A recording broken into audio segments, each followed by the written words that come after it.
Pendant des années, le meurtre sauvage d'Isabelle Ménage, 20 ans, est resté non élucidé.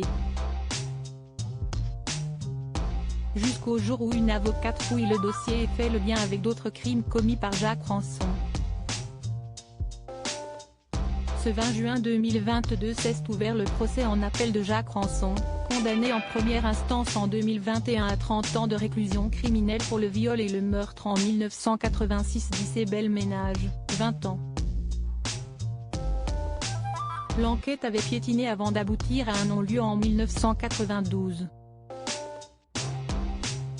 Elle avait été relancée en 2017 quand une avocate, Corinne Herman, spécialiste des affaires non élucidées, elle avait fait le lien entre Jacques Ranson, alors mis en cause pour des meurtres à Perpignan après l'identification de son ADN, et la mort d'Isabelle Ménage. Jacques Ranson était âgé de 26 ans lorsqu'il a tué Isabelle. Il s'agit de son premier meurtre connu. Le corps de la jeune femme partie randonnée a été découvert le 4 juillet 1986. L'autopsie démontre que la victime a subi des violences sexuelles. Une enquête est alors ouverte pour assassinat suivi de viol. Cependant, aucune piste n'est trouvée après les interrogatoires de proches et de toute personne suspecte de l'avoir croisé ce soir-là. Au bout de 6 ans de travail, le juge d'instruction rend une ordonnance de non-lieu le 26 février 1992.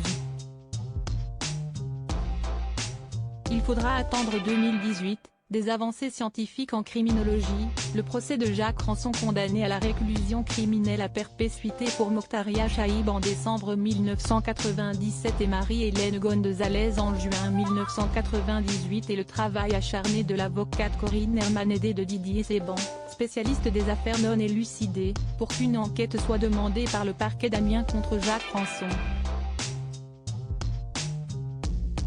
Cette demande de réouverture d'enquête s'appuie sur la photographie de la scène de crime lors de la découverte du corps d'Isabelle Ménage, le dépeçage des organes génitaux de la victime similaire aux affaires de Perpignan, l'âge de la victime similaire à celle de Ranson ainsi que les épineux mentionnés par Ranson lors de la reconstitution du meurtre de Marie-Hélène Gonzalez.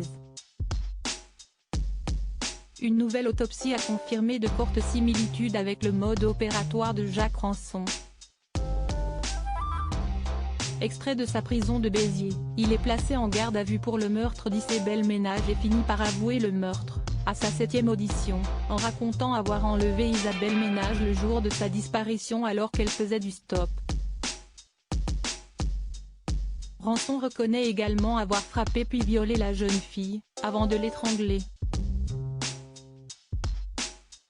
Il a avoué ensuite devant le juge d'instruction, avoir violé et tué Isabelle Ménage.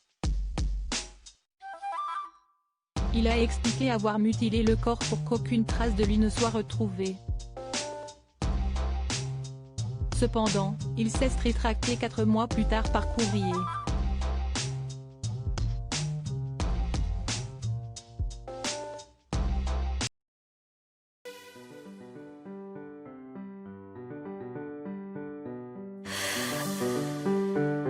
나